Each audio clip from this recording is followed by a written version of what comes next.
ជាតិនេះជីវិតពិតពុំគប់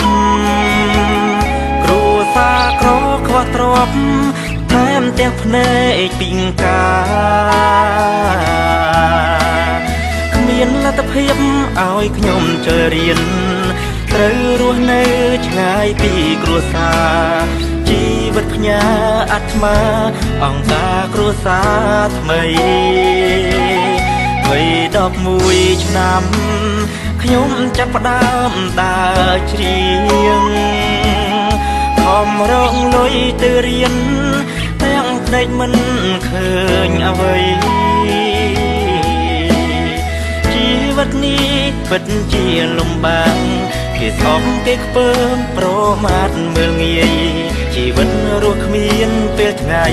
ឈឺចាំតែម្នាក់ឯង